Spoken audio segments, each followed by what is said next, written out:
Fala pessoal, eu sou Alexandre Brandão, o Detona da DECCHAM Produções, e trago para vocês o Off-Road News, o seu boletim fora de estrada semanal. Hoje no nosso quadro Live na Lata, todos já sabem que respondemos de forma sincera as suas dúvidas do assunto. E o tema de hoje será Toyotas, Bandeirantes, Hilux, SW4 e Prado. Show de bola!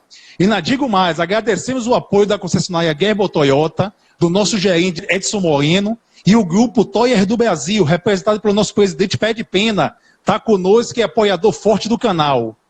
Se existe paixão entre você e a marca Toyota, aguenta o coração, pois o nosso especialista Guilherme Nuski, o Fanta, irá desvendar vários segredos da marca.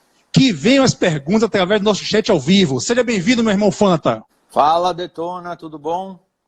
Tudo maravilhoso. Nessa. Hoje é um assunto que eu gosto porque eu sou ex-dono de Toyota, comprada na Gerber, inclusive. Sou fã da marca e mais do que dos carros, da marca, da ideologia da Toyota. Então, falar de Toyota para mim é muito gostoso. Show de bola. Para começar, nosso especialista, fale um pouco sobre o histórico da marca Toyota. Sabia que você ia perguntar de histórico, então eu fui fazer o dever de casa. Claro. A Toyota começou produzindo teares de tecelagem. Depois é que ela foi, na década de 30, se meter a querer produzir carros. Mas o mais importante para a gente falar da Toyota não é falar da questão da produção automotiva da Toyota, e sim na filosofia que eles implementaram na produção de veículos e o legado que eles deixaram para a história da indústria automobilística no mundo. A Toyota trouxe conceitos de capacidade de produção, de velocidade, de busca pela qualidade, de poder parar a produção por causa de um pequeno defeito, métodos de produção que são estudados até hoje e que ela deixou e foram, vamos dizer assim, absorvidos por todas as outras empresas. Sistema just-in-time, uma série de coisas. Em termos de carro, a gente está falando aí da segunda maior produtora de carros do mundo, fica só atrás do grupo Volkswagen, que é Volks, Audi, Porsche, Bugatti, Bentley, Audi, por aí vai, né? Então é uma gigante. Em termos de produção off-road, ela é a grande, vamos dizer assim, o grande paradigma atualmente em termos de produção de carros 4x4 no mundo, não só na questão de qualidade, como de quantidade de modelos, modelos dedicados ao uso mais extremo, uso profissional. É a produtora do Corolla, que é o carro mais vendido da história da humanidade, mais do que o Fusca e o Ford T somados, né? Então é uma gigante do setor, mas o mais importante, eu repito, não é a questão dela produzir carros, é como ela fez isso através da história e que legado a Toyota deixou em termos da produção de automóveis, do sistema de produção, do aperfeiçoamento das linhas de montagem, que isso foi depois copiado e introduzido nas outras empresas também. E quem estuda administração, estuda o método Toyota de produção. Todo mundo que estuda administração ou engenharia de produção vai estudar o método Toyota de produção. A filosofia Kaizen, todas aquelas coisas. Então a Toyota é uma empresa que tem uma importância para a história do automóvel fundamental, né? Importantíssima. Excelente, tem um assunto desse no Off-Road News, nosso Live na Lata, é um luxo. Vamos nessa. Vamos lá, já está conosco aqui, OB, primo, Marcos Lobo, do grupo Ação Tração 4x4 do Ceará. Seja bem-vindo. Bem-vindo. Tomate, Newton Costa, Vida Off-Road, Paulo Ricardo de Coelho, Maurício Meinick, Dito Daibes e Max Rocha. Além do nosso irmão primo, sejam bem-vindos à Live na Lata do Off-Road News. Fanta, fale um pouco sobre a parte da Bandeirante. Explica um pouco sobre o seu conjunto de motorizações. Tá. Bom, a Bandeirante é a chegada da Toyota no Brasil em 1958. Eles decidiram trazer... primeiro, ela chegou aqui importada em regime CKD, com motorzinho a gasolina, 6 cilindros, para testar o mercado. Não foi bem, não conseguiu produzir em grande quantidade, tinha muita dificuldade na questão da montagem do carro e quase foi embora. Depois, se eu não me engano, em 62, eles nacionalizaram a produção da Bandeirante e tiraram o motor 6 cilindros a gasolina, passaram então a usar um motor que é a Mercedes-Benz, a diesel da Mercedes, que a Mercedes tinha acabado de lançar para uso em pequenos tratores e coisas assim, que era o OM 324. Aí esse motor ficou até 73, de 73 até 90 a gente tem a mecânica OM314, que já é um pouquinho mais moderna. Em 81 a gente tem uma mudança grande na linha, que é a saída da caixa de 4 marchas com a primeira e a segunda sem sincronizador, e a entrada de uma caixa sincronizada e de uma caixa de transferência com reduzida, que antes não tinha. Até 1981 as Toyotas não têm reduzida. E o eixo traseiro, a bola é no meio.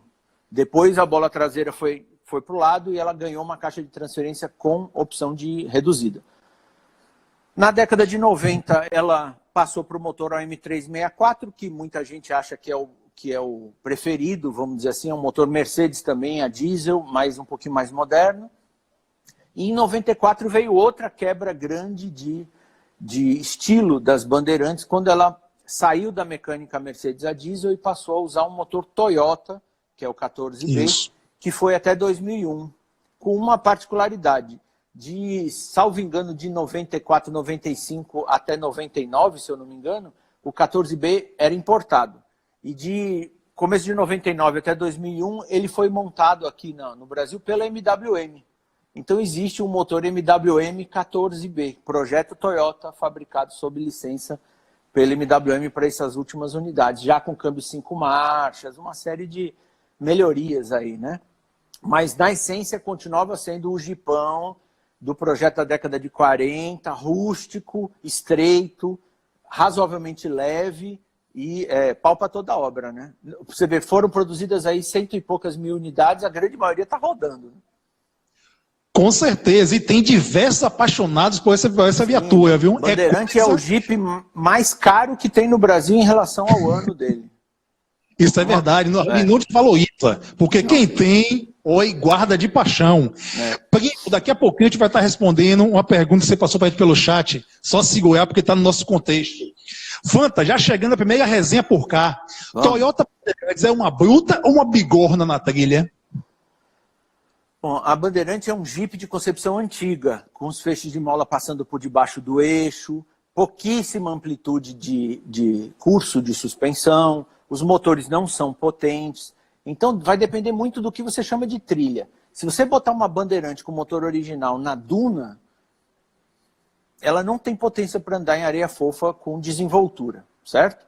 Se você botar uma Bandeirante num charco pesadíssimo, muito fundo e etc., todo aquele conjunto mecânico que ela tem de baixo, os feixes de mola, parafuso, ponta de amortecedor, vão servir de âncora para o carro. Então é um carro que vai ter dificuldade. Dá para resolver isso? Dá. Você tem que fazer uma Bandeirante com pneus imensos, você pode botar o feixe de mola por cima do eixo, muita gente gosta de fazer isso, eu não gosto.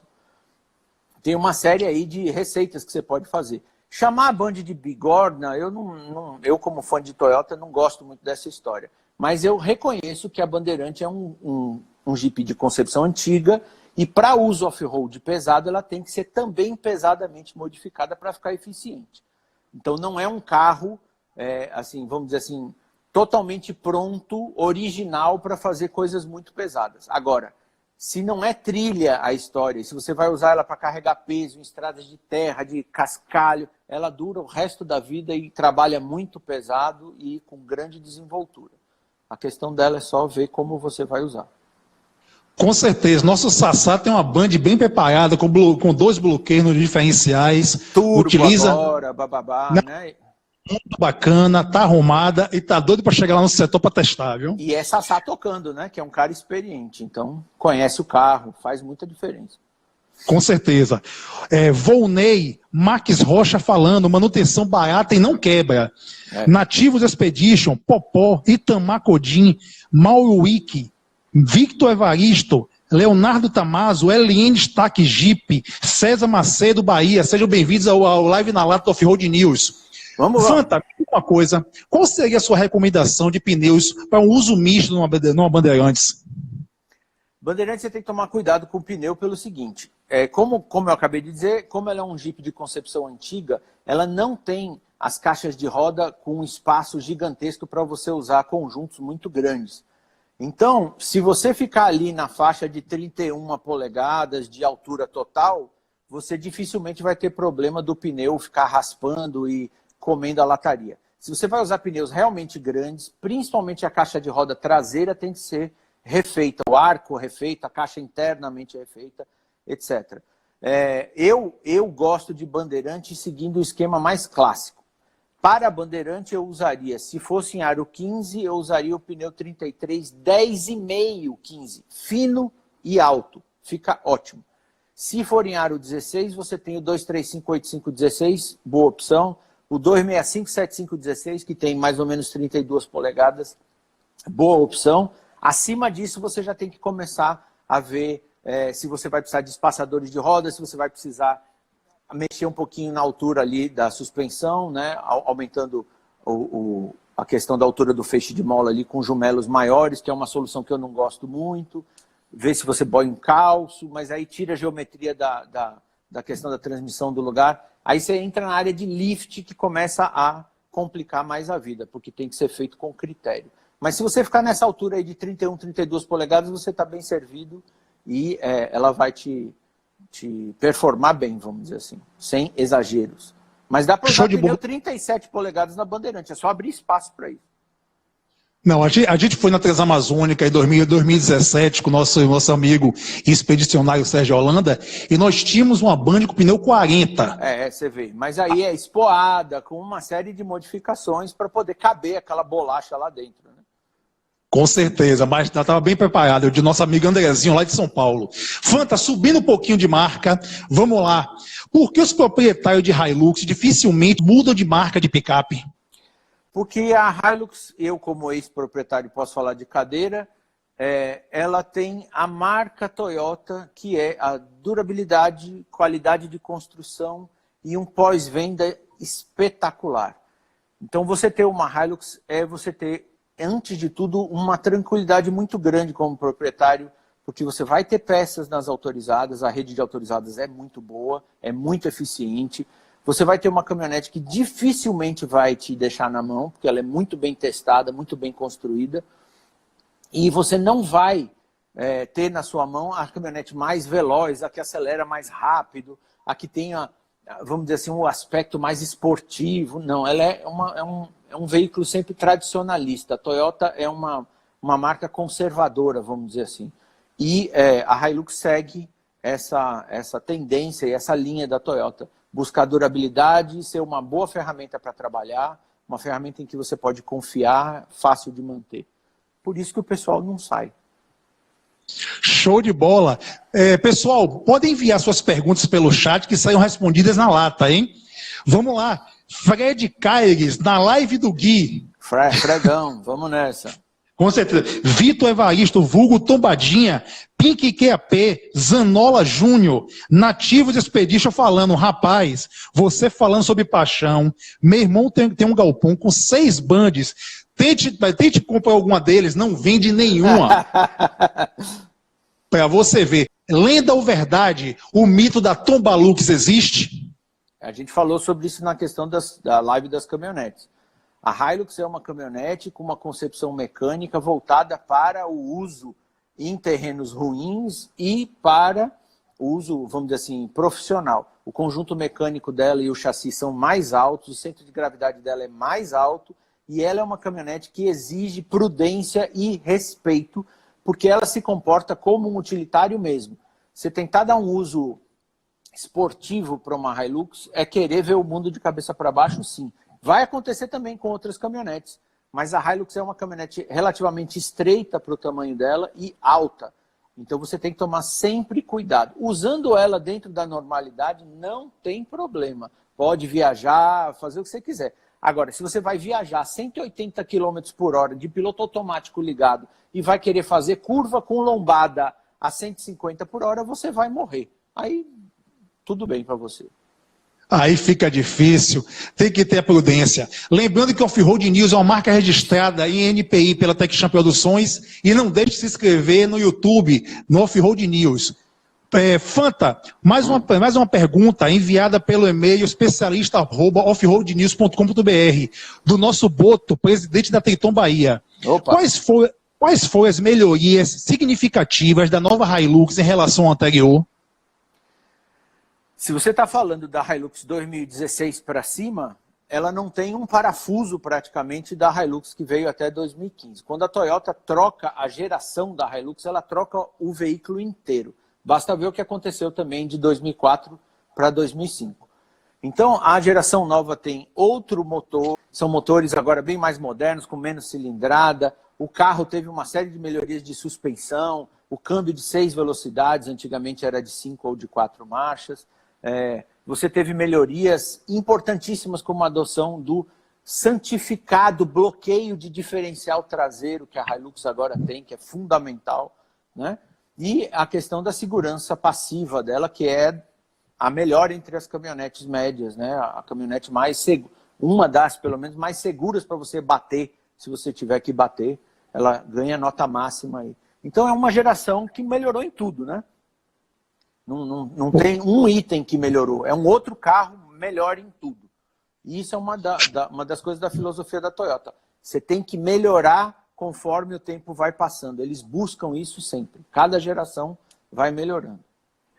Show de bola, nosso especialista. Suzy, Renato Silva Racing, comichão da CMX Eletromecânica, Ladeia sempre conosco. E Fred Caes falando, Toyota honra as calças que veste. Já me disse um amigo ex-gerente da casa. É isso aí. Bom demais. Vamos Nosso lá. especialista, lift de suspensão na Toyota Hilux a tornará mais suscetível a acidentes? Lift de suspensão em qualquer carro do mundo torna o carro diferente do que ele era original. Você vai subir o centro de gravidade do carro. Eu sempre brinco que o lift de suspensão ele é um bandido que nunca anda sozinho, ele só anda em bando. Ele anda junto com pneus grandes, com amortecedores diferentes, com molas diferentes. Ele muda o carro inteiro, muda desde aspectos ultra técnicos, tipo raio de rolagem, ele é negativo, pode passar a ser positivo, que é a projeção imaginária da inclinação do pino mestre em relação à metade da largura do conjunto roda-pneu. Vai depender se você aumentou a bitola do carro ou não. O fato é o seguinte, toda vez que você faz lift, você está modificando um aspecto importantíssimo do carro, que é o centro de gravidade e a geometria de transmissão e suspensão.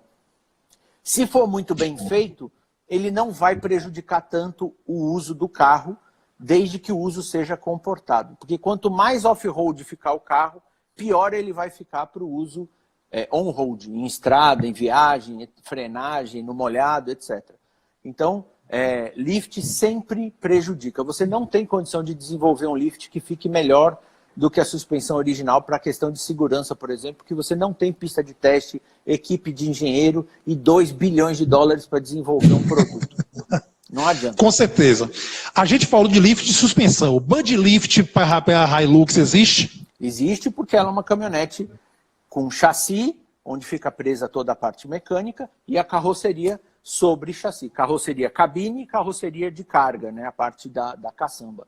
Então é possível, sim, nas diversas gerações da Hilux, fazer body lift. Aí é a gosto do cliente e é a gosto vamos dizer assim, do uso que o cara pretende fazer do carro, mas também tem que ser feito com muito cuidado, porque também altera as características do carro. Isso é verdade, mas se fosse fazer um lift, você faria de suspensão ou body lift? Nas Hilux mais modernas, de 2005 para cá, o lift de suspensão é muito fácil de fazer, por causa do esquema da suspensão. O feixe de mola traseira é muito fácil de você erguer um pouquinho, e na parte dianteira você pode usar amortecedores com batentes um pouco diferentes, já tem kits prontos para isso, ou usar pequenos calços, que eu não recomendo muito, mas é muito fácil de fazer.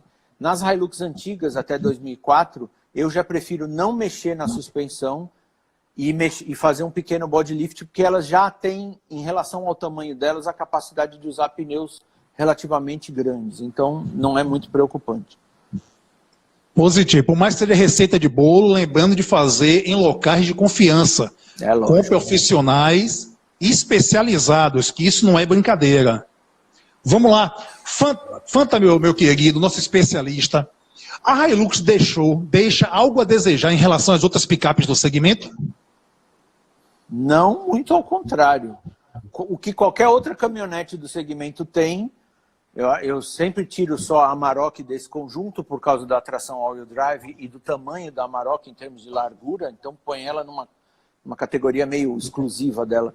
Mas a Hilux tem tudo que as outras têm em termos de tecnologia, de segurança passiva, bloqueio de diferencial, tudo que você pode imaginar, multimídia. Então, ao contrário, ela tem vantagens que só ela tem em termos de configuração mecânica, de capacidade off-road, coisas que você vai ter nela um destaque. Ao invés de ficar devendo, ela vai ficar sobrando.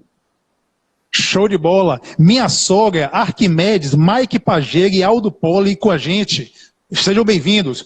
Vamos a uma pergunta do nosso comichão da CMX. Opa, fala, Chão. Vamos lá. Fale sobre a relação entre o diesel S10 e S500 versus mecânica diesel assistida eletronicamente e totalmente mecânica. Bom, isso também a gente já falou na outra live. Basicamente, os carros até 2012 trabalhavam com o diesel S500, que era o diesel disponível no ambiente urbano. Era um diesel com 500 partes de enxofre por milhão, né? Depois de 2013, você tornou obrigatório o diesel S10, que só tem 10 partes de enxofre por milhão, e isso exigiu dos motores uma série de adaptações.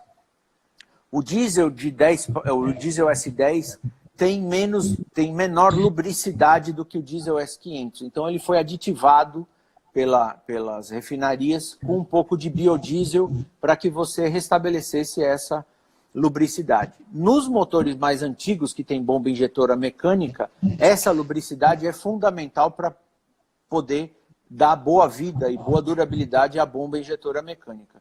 Nos motores mais modernos, que tem sistema Common Rail e injetores eletrônicos, você já não precisa tanto da questão da lubricidade e precisa de um diesel, se o motor for feito para isso, de baixo teor de enxofre, por causa do sistema antipoluição. Você tem catalisador, DPF, alguns motores têm toda essa parafernália aí, e você exige-se um diesel de baixo teor de enxofre. Teoricamente, e na prática, você hoje vai usar diesel S10 para qualquer coisa, mesmo motores diesel antigos e motores diesel modernos com obrigatoriedade. Em alguns deles, caso da Amarok, por exemplo, você é obrigado, inclusive, a usar um aditivo para que o motor não sofra com a flutuação de qualidade do diesel nos postos aí. Vamos seguir. Show de bola. Carlos Alberto Rolim, o Stoia Biela 4x4 do Rio Grande do Norte conosco. César J. Gomes, fala Gui. Fala, Cezinha. Isso. Alexandre RCS, conosco também. Nosso especialista, Rafael Meira, está aqui falando. Uma coisa que não sou fã é a redução das cilindradas. Exemplo da Triton 3.2 para 2.4. Você concorda com isso? Essa é uma tendência mundial. Você fazer downsizing dos motores e usar motores menores, mais eficientes e mais potentes. Lógico que essa questão da durabilidade dos motores menores vai ser testada com o tempo. O 4M41, que é o 3.2 da Mitsubishi, é um motor super testado, aguenta muita quilometragem. O 2.4 é uma geração nova e ele vai se provar com o tempo. Mas as empresas não lançam porcaria em geral, né? Quando eles refazem uma mecânica mais moderna, eles lançam coisas melhores. Nem sempre mais fáceis de manter, mas, no geral, melhores, com melhor emissão de poluentes, melhor nível de potência e melhor, vamos dizer assim, melhor tecnologia nisso aí. Você já tem comandos variáveis, você já tem uma série de modificações para melhor, mas o tempo é que vai dizer. Com certeza. Fanta, nós falamos de pneus para as bandeirantes. Certo. E sobre as Hilux, o que é que você recomenda? Vai depender muito da geração da Hilux, né? As Hilux mais antigas, você vai conseguir usar sem grandes mexidas na suspensão, até coisa de 32 polegadas. 265, 75, 16, sendo ali quase já o limite. Acima disso, você tem que fazer algum tipo de lift, ou abrir espaço de alguma maneira. Na Hilux mais moderna, de 2005 até 2015, você com pequeno lift, você já consegue ir para pneu de 33 polegadas, né? Você já pode usar um 33, 12,5, 15, mas aí eu não sei se a roda 15 vai dar com os freios. Então você teria que ir para o 285, 75, 16, que é mais ou menos o mesmo tamanho.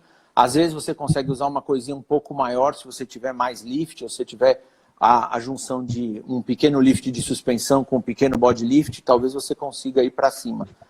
Agora, existem aquelas Hilux da Arctic Trucks, né? Você já viu que rodam lá na Islândia, né? Que andam na neve, que usam um pneu de 46 polegadas com meio metro de largura. Agora foi inteiramente arrombada para caber aquilo, né? Mas Show de bola. Sempre nessa faixa aí, 32 polegadas, 33 no máximo, com um pouquinho de lift. Você vê que eu ia falar do nosso expedicionário, Sérgio Holanda, ele acabou de estar na live. Opa! Nosso especialista.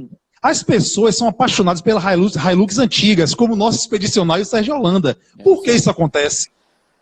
Porque a Hilux antiga é esse modelo que tem desde a fim da década de 80, início da década de 90, até o meio dos anos 2000 ali, ela é reconhecida pela indestrutibilidade dela. Ela é um veículo leve, com um chassi forte, com motores de baixa potência, que tem uma durabilidade praticamente infinita. Eu fico brincando que esse tipo de Hilux foi deixado aqui por alguma civilização alienígena muito antes da humanidade existir. E assim que a humanidade acabar, ela vai continuar sendo usada em outros planetas, puxando arado e fazendo outras coisas aí. Então é um conjunto que foi muito bem desenvolvido, tem uma durabilidade muito grande, é uma eguinha, é uma mula. Ela não é rápida, ela não é veloz, ela não é muito potente, mas ela faz o serviço dela devagarzinho e sem encher o saco. E é muito simples de manter, né? Os motores 3L e 5L são motores aspirados originalmente, muito simples de manter, muito duráveis. Agora, são motores de 80, 90 cavalos, é um carrinho realmente para quem vai seguir aquela filosofia do devagar e sempre. Mas é devagar eternamente, né? Então. Com certeza, bom demais. Igor Bernato, Marcos Almeida, Júnior Red Verges e Fred Caires, resumindo aqui, hein? A maior que tem 1,96 de largura, usa rodas 19 e tração integral, além da suspensão regulada basicamente para asfalto. É uma picape de pista, supera todas as outras nesse chão. O resto é Hilux e Ranger. Aí acabou. Fred me conhece desde a época que eu tinha Ranger e conheceu a minha Hilux, então ele sabe do que eu gosto, né? Vamos lá. Bom demais. Nosso especialista, fale um pouco sobre as SW4s. Bom, a SW4 é a perua da Hilux. Quando ela veio para o Brasil, você tinha a SW4 derivada da Toyota 4Runner, que era a perua da picape Hilux, certo? Ela veio para o Brasil com o motor 4 cilindros a gasolina, câmbio manual, com o motor 6 cilindros a gasolina, câmbio automático, e com os famigerados 2.8 diesel com câmbiozinho manual, carrinhos muito simpáticos. Depois, em 97, quando a Toyota mandou a produção dela aqui para a América do Sul, para a Argentina, nós tivemos as SW4 com motor 1KZT e 1KZTE, que são as mais conhecidas, as que vão de 97 até 2002. Elas ainda são derivadas da Toyota 4Runner. Em 2002, elas saíram de linha e a Toyota ficou sem perua, por isso que eles trouxeram a Prado durante um tempo. Em 2005, ela volta. E nesse período entre 2002 e 2005, a Toyota tomou algumas decisões. Lá nos Estados Unidos, eles criaram uma linha exclusiva de caminhonetes chamada Tacoma, que é um pouco maior do que a Hilux, e a 4Runner ficou como perua da Tacoma. E a nossa SW4, que seria a perua da Hilux, a Hilux parou de ser vendida nos Estados Unidos, ficou só com América do Sul, África, Oceania, ali, Austrália, Japão, etc., e eles criaram um produto chamado Fortuner. E a nossa SW4 passou a ser uma versão da Fortuner, a perua da Hilux. Então, de 2005 para cá, nós temos aqui a Toyota Fortuner, que é a perua da Hilux, feita em cima da Hilux e com algumas modificações. Nesse período de 2005 até 2015, ela tinha, por exemplo, algumas diferenças em relação à Hilux. Ela tinha sistema all-wheel drive, que na Hilux não era disponível. Não existe a SW4 diesel top de linha nesse período com tração 4x2. Eu tenho até uma dúvida se as primeiras que chegaram a vir aqui em 2006, 2007 com câmbio manual, elas tinham opção da tração 4x2. Mas a grande maioria é all-wheel drive e acabou. E na caminhonete não, a caminhonete é 4x2, 4x4 e reduzida. Ela teve versões 6 cilindros que não eram disponíveis para a Hilux. Ela teve a versão 2.7, que também na Hilux existia, é o motorzinho 4 cilindros. E é um dos carros mais interessantes do mercado automobilístico brasileiro, porque ela é cara como um apartamento, vende como água e ela vale, o valor de revenda da SW4 é fora desse planeta. Você pega a SW4 aí com 10 anos de uso, 200 mil quilômetros nas costas e que valem cento e tantos mil reais. Uma nova é tão cara que eu não tenho coragem nem de dizer o preço aqui. Mas vale cada centavo. Então, no fim, é um sucesso. Nenhum outro SUV no Brasil chegou perto dela em termos de vendagem, né? Nem Pajero Full, nem nada. Apesar de serem concorrentes muito credenciados e tudo, ela vende igual a qualquer outra coisa. Com certeza. É um carro de muito sucesso. Por que o uso da Hilux é tão procurado lá para fazer expedições na Transamazônica? Hilux e Toyotas em geral são procuradas para fazer expedições no mundo inteiro. Por quê? Primeiro, pela confiabilidade e simplicidade de manutenção, e segundo, porque você vai achar peça de Toyota em bodega no deserto do Saara, na selva de Sumatra, no meio do Outback australiano vai ter um maluco vendendo Coca-Cola e peça de Hilux. Então, a presença da Toyota como marca no mundo e o sistema vamos dizer assim, de pós-venda deles para peças, etc., como são carros difundidos com grande vendagem no mundo inteiro, são os mais fáceis de você consertar. Imagina você viajar pelo mundo com um carro que você vai ter que sempre pedir peça lá do país que você veio.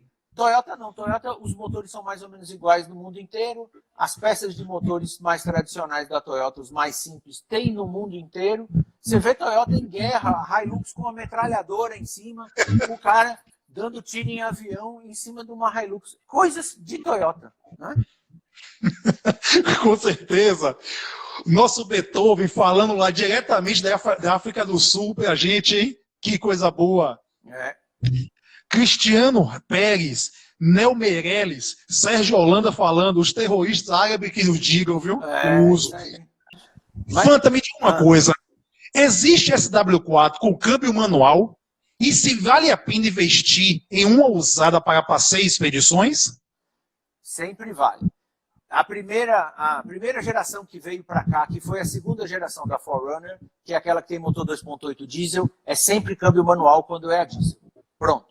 Depois, a que foi produzida na Argentina de 97 a 2002, com o motor 1KZT e 1KZTE, sempre com câmbio manual quando ela é a diesel. Pronto. A que veio já da Fortuner, de 2005 a 2015, nas versões diesel, eu já vi muitas com câmbio manual dos anos 2006, 2007 e 2008. E depois não vi mais. Só câmbio manual naquelas 2.7 flex. Em algumas delas, mas a maioria, a estúpida maioria é automática. E na moderna, só câmbio automático. Tanto que na Hilux de 2016 para cima, você só tem opção de câmbio manual naquela Hilux Standard, que é destinada a frotistas e etc. Da SR para cima é tudo câmbio automático. Excelente. Retornando à pergunta de Alexandre RCS. O bom conhecedor da física das polias, portando cordas e anilhas, precisa de um guincho? Ah, sim. Bom, se você tiver corda suficiente, polias suficientes e pontos de ancoragem suficientes, você sozinho puxa um navio. É uma questão de física. Mas até que ponto isso é prático? A gente fala muito do guincho como um dos equipamentos melhores para resgate, porque o guincho tem grande capacidade de tração, é um equipamento hoje em dia fácil de comprar e de instalar, e você consegue sair, às vezes, sozinho de situações em que você precisaria de ajuda para sair. Então, um bom conhecedor de física com um guincho na mão move o mundo e faz coisa que Deus duvida. Com certeza. Nosso especialista, nós não vimos SW4 nos nossos passeios e trilhas aqui na Bahia. Por que isso acontece? Ou você está na trilha errada, porque de vez em quando alguns dos nossos colegas vão nos passeios com SW4. Das SW4 de 2005 a 2015 tem vovô Garotinho, que de vez em quando aparece. Tem uma SW4 3.0, papapá. Agora, são carros muito caros. Uma SW4 como essa do vovô Garotinho, que é um carro, acho que é, sei lá, 2010, 2011, é um carro de cento e não sei quantos mil reais ainda. Então, pela nossa realidade financeira, no fim das contas. Mas se você for no sul, no centro-oeste, é Hilux caindo do céu para todo lado. É questão de ter dinheiro, basicamente. É poder utilizar nas trilhas do SW4, mas vai dar tudo certo. Estamos chegando lá. Nosso especialista, vamos lá. Lenda ou verdade? Quem tem Toyota Prado não vende por nada nesse mundo? Se o cara tiver uma Prado, que é uma Land Cruiser 120, né?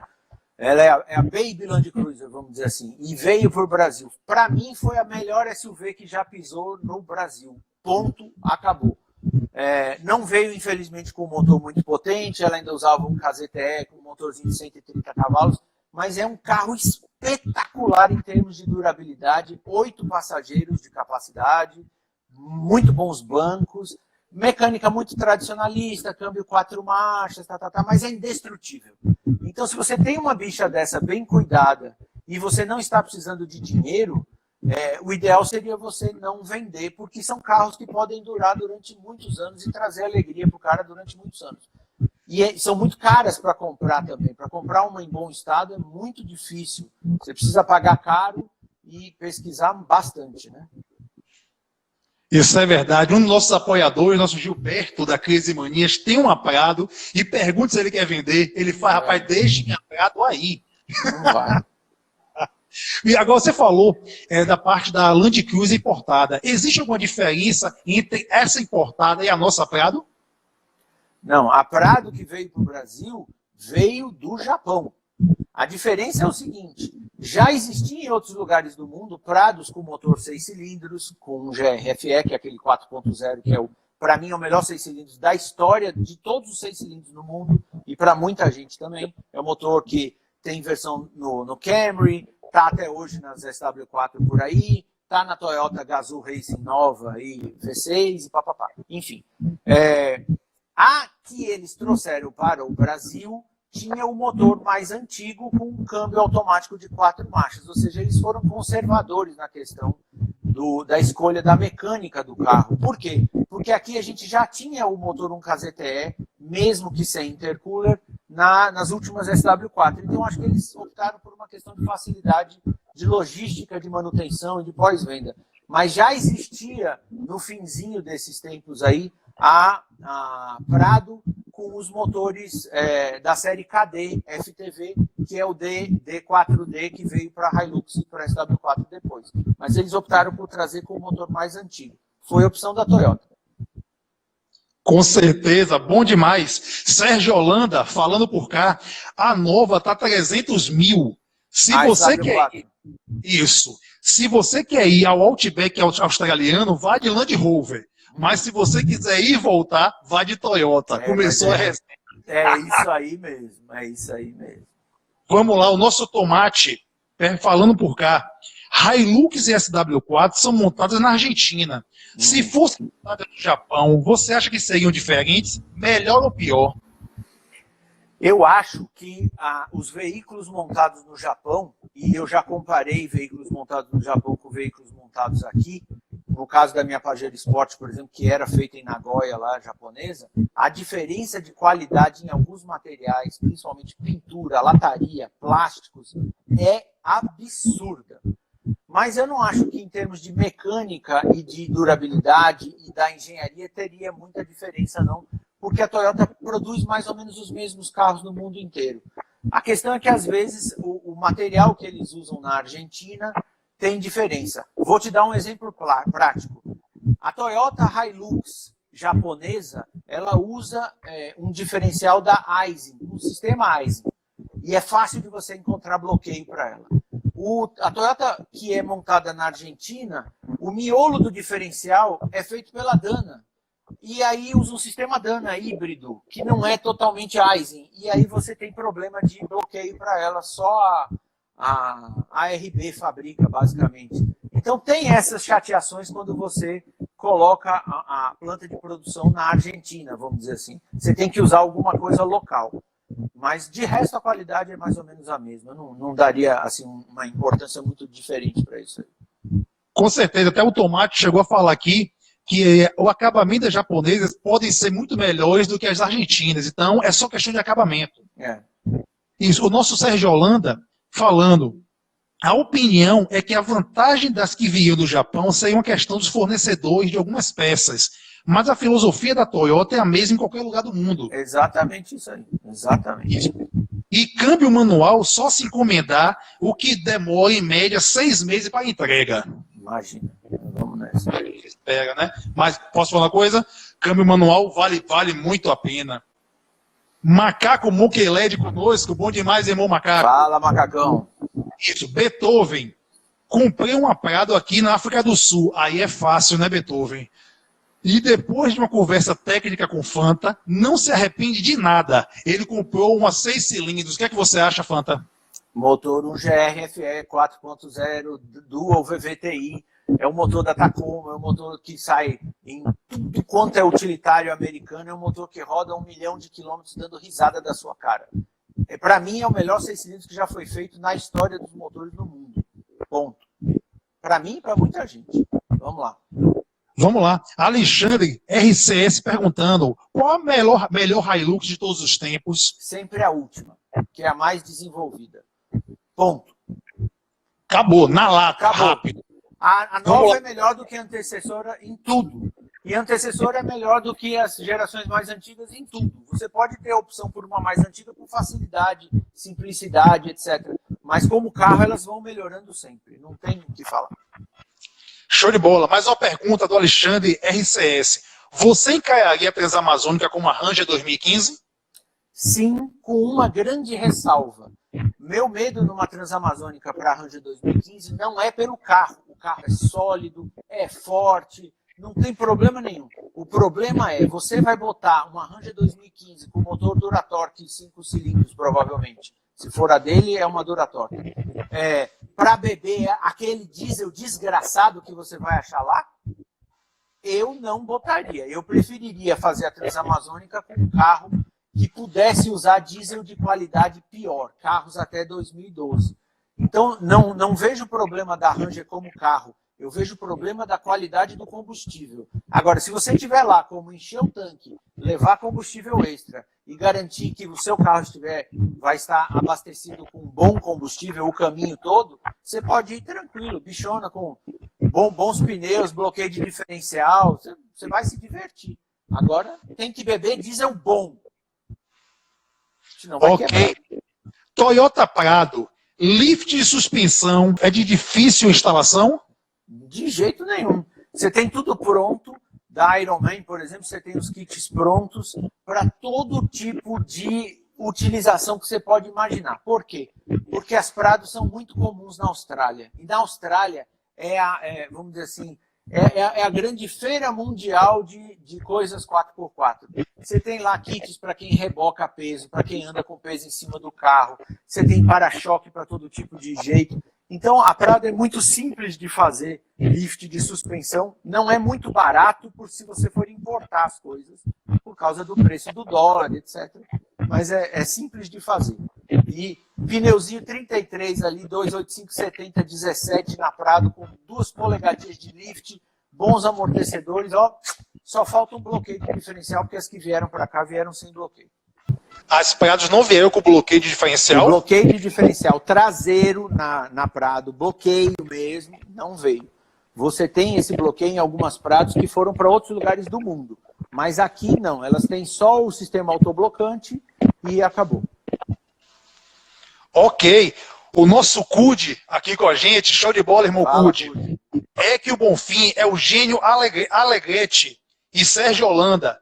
Concordo com a questão do motor V6 Toyota. Realmente os mais antigos, até os mais recentes, são impecáveis. Os motores são fantásticos. Show de bola. Fanta, diga pra gente, para os proprietários de Toyota, quais são os guinchos ideais para cada modelo das marcas? Bom, vamos lá. Se você for pensar em Bandeirante, eu iria com o guincho 12.000. Tem muita gente que, por uma questão de tradicionalismo, gosta de guinchos mecânicos na Bandeirante, que também é uma opção, né? Guinchos da Bizelli, que não eram muito fortes, mas são muito tradicionais. Guinchos da Ecron, mecânicos. Eu gosto mais de guincho elétrico em geral. Eu acho que para linha Bandeirantes eu iria de 12.000. Se você tiver uma Toyotinha pequenininha de até 2004, você pode ter um guincho 9.000 ali, né? Mas guincho, muito caro para nós, a diferença de preço de um guincho 9 e de um guincho 12 hoje em dia é praticamente nenhuma. Então eu iria de guincho 12.000 em todo mundo, no fim das contas, entendeu? Porque ele vai dar conta dos utilitários da Toyota numa boa e você não vai ter problema. E pronto. Fácil de instalar e vamos nessa. Com certeza. Cud está aqui falando. Por favor, fale um pouco da SW4 V6. Bom, nós tivemos 3 tipos de SW4, 4 tipos de SW4 V6 no Brasil. A que vai até 95 tem um motorzinho, se eu não me engano, é 3VZ-FE, que é o motor 3.0. Depois ela ganhou um motor, nas versões argentinas, ela veio com o motor 3.4, que é o 5VZ-FE. É um motor 6 cilindros, 3.4, com correia dentada, muito legal, 180 cavalos. Depois é que chegou o 1GR-FE, que é o motor 4.0 com o sistema VVTi, que é o que Cud tem no carro dele. E esse motor chegou a vir na SW4 2016, 2017, mas a Toyota depois parou de trazer. Mas as primeiras aí da nova geração tinham a opção do 4.0 gasolina, sim. E agora ela está na Hilux GR, aí, na Hilux gasolina V6, que acabou de ser lançado. Mesma coisa. Motorzão 1GR-FE. Bom demais. Fanta, estamos chegando ao final da nossa Puta, live. não dá nem pra começar, bicho. Ô, Fanta, fale pra gente qual o tipo de terreno off-road para uma Toyota Prado. Qualquer um. Ela anda em qualquer coisa. Apesar dela não ser um carro de alta potência, você tem como contornar isso com aqueles módulos piggyback que podem aumentar um tiquinho a potência dela ali para a faixa de 160 cavalos, por aí. Fica uma delícia. Ela anda bem em qualquer coisa. Botar uma Prado numa trilha extra pesada, tipo uma trilha do Dendê aqui, não tem para quê. Mas para passeio, em praia, em viagem, expedição, trilhas leves, todo tipo de uso mais, assim, que não exija um carro com pneu gigantesco e cravudo ou gaiola ou qualquer coisa, a Prado vai muito bem, obrigado. E vai depender muito da munheca de quem toca também. Vamos lá. José Eduardo Soave, Marcelo Cunha, Rodrigo Maluf Barella e minha sogra dando parabéns para a Fanta. Você tem uma memória fantástica. Vamos lá, Fanta, meu querido. Suas considerações finais. Bom, é o que eu disse. Falar de Toyota é falar de uma marca que eu tenho uma admiração pessoal. Gosto pra caramba, não só dos modelos, como da filosofia da Toyota, né, como marca. Sou ex-dono de Hilux, não usei a Hilux em shopping, usei a Hilux na Caatinga. Você viu que com um dia de idade meu carro foi para um espinho, né, que eu passei fita no carro inteiro. Não dei nenhum tipo de vida macia para a minha Hilux e ela foi o melhor carro que eu já tive na minha vida. Então, eu recomendo a marca, sim. Não, o pessoal que está aqui assistindo a gente deve estar perguntando. Ele usou fita no primeiro dia de uso da Hilux? Sim. Registro. Eu fiquei 3 horas envelopando o carro para poder entrar no espinho, porque eu tive que comprar uma Hilux nova e ela só tinha preta para comprar. E eu botei uma bicha preta com um dia de idade na Caatinga dentro dos espinhos. Coisa de maluco, mas eu fiz. Tive que fazer. E não digo mais, nós temos o registro. Enfim. Querido, só para lembrar para os nossos espectadores que nessa quinta-feira a gente vai ter a Quinta dos Convidados com Roberto Cunha, ex-campeão brasileiro de Rally 4x4 e Baja 4x4, e Wagner dos Santos, organizador do Campeonato Sergipano de Rally. Envie suas perguntas para quintadosconvidados@offroadnews.com.br. Imperdível. Fanta deve estar ansioso na próxima terça-feira nós faremos a live inalada sobre o que, Fanta? Diga aí. Troller, 2 horas no YouTube de Troller. Vamos falar o diabo de Troller. Eu quero que a galera pergunte mesmo. Vamos debulhar os Troller todos. Vamos falar de tudo, do que presta, do que não presta, do que modifica, do que não modifica. A porra toda. Vamos falar de Troller. E Troller é massa porque tem um monte de gente que entende pra caramba do carro, vai elevar o nível da conversa, vai ser massa. Tragam as perguntas, vamos nessa, vamos pensar juntos sobre o carro. E é muito legal. Eu sou fã de Troller também, gosto muito do Jeepinho e acho muito legal a gente poder fazer uma live, até se puder mais longa, para poder debater os tipos de Troller diferentes e tudo que a gente puder. Vai ser massa. Vocês viram como ele tá empolgado, né? Ah, eu adoro. Vamos nessa. É o ímpeto dele, mas não tinha como, ele tava nervoso, eu tinha que falar. Fala, pessoal, a gente está organizando realmente para que a próxima terça-feira nós façamos a live já pelo YouTube. E aí na sua casa, né?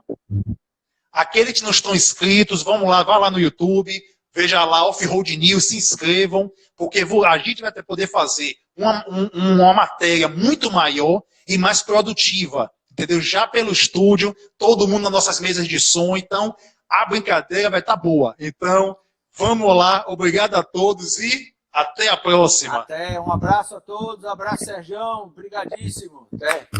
Show de bola, um abraço, queridos.